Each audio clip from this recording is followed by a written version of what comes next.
അതിജീവനത്തിന്റെ കലോത്സവ വേദിയിൽ കലാമത്സരങ്ങൾ മാത്രമല്ല, ക്ലാസ് മുറികളിലെ ക്രാഫ്റ്റ് പീരീഡിൽ കുട്ടികൾ നിർമ്മിച്ച ഉൽപ്പന്നങ്ങൾ കാണുവാനും വാങ്ങിക്കുവാനും അവസരമൊരുക്കുന്ന പ്രദർശന വിപണന മേളയും മുഖ്യാകർഷണമാണ്.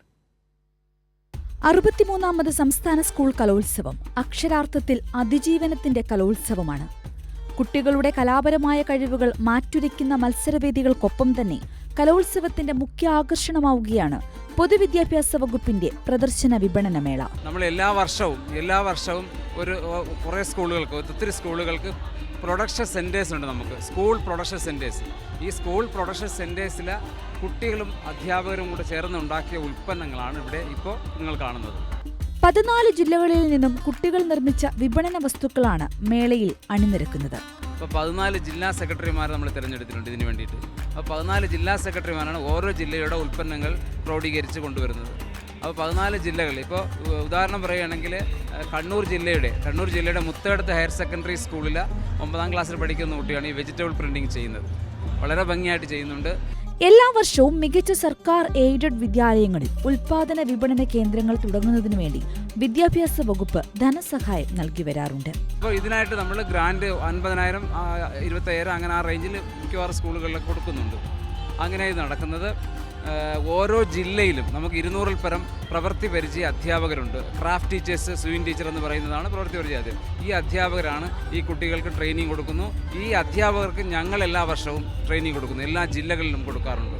അത്തരം സഹായങ്ങളുടെയും കൂടി അടിസ്ഥാനത്തിലാണ് സ്കൂളുകൾ കേന്ദ്രീകരിച്ച് ഇത്തരത്തിലുള്ള ഗ്രൂപ്പുകൾ പ്രവർത്തിക്കുന്നത്. വിപണന മേളയിൽ പങ്കെടുക്കുന്ന കുട്ടികൾ മടങ്ങുന്നത് കൈനിറയെ വരുമാനവും മനസ്സ് നിറയെ അഭിമാനവുമായിട്ടാണ്. ഇന്നലെ വന്നൊരു ഓർഡർ ആയിരുന്നു, ഒരു ചെറിയ 3 വയസ്സിലെ കുട്ടിക്ക് ചെയ്യാൻ വേണ്ടിയിട്ട്. അവരമ്മക്കും ഒരു സാരി. അപ്പോൾ അത് ഇന്ന് ചെയ്തു കൊടുത്തായിരുന്നു. ഇവിടെയുള്ളൊരു ടീച്ചർ തന്നെയാണ്. അപ്പോൾ അത് ചെയ്തു കൊടുത്തു, സന്തോഷമായി. അപ്പം വേറൊരു ടീച്ചർ ഫസ്റ്റ് ചെയ്ത പാട് വാങ്ങിയിരുന്നു. അതും പിന്നെ കുറേ ഓർഡേഴ്സ് വന്നു. ഞാൻ ആദ്യമായിട്ടാണ് ചെയ്യുന്നത്, മുന്നേ ഇത് ചെയ്തിട്ടില്ല. പിന്നെ ഗാർമെൻറ് മേക്കിങ്, ഡ്രസ്സൊക്കെ സ്റ്റിച്ച് ചെയ്യും. അപ്പോൾ അതിനും കൂടെ ഇത് ഹെൽപ്പാണല്ലോ. വ്യക്തമായ ഉദ്ദേശത്തോടു കൂടിയാണ് സർക്കാർ വിദ്യാലയങ്ങളിൽ ഇത്തരത്തിലുള്ള പ്രവർത്തനങ്ങൾക്ക് നേതൃത്വം നൽകുന്നത്.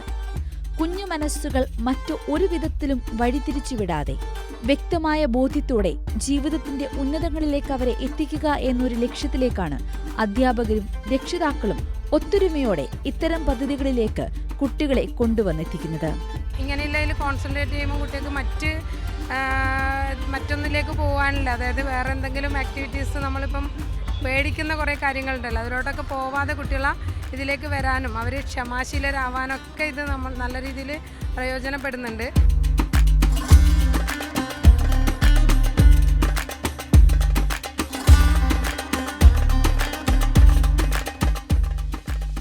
ഹാൻഡ് പ്രിൻറ്റിങ്, ബ്ലോക്ക് പ്രിൻറ്റിങ് ഒക്കെ നന്നായിട്ടുണ്ട്.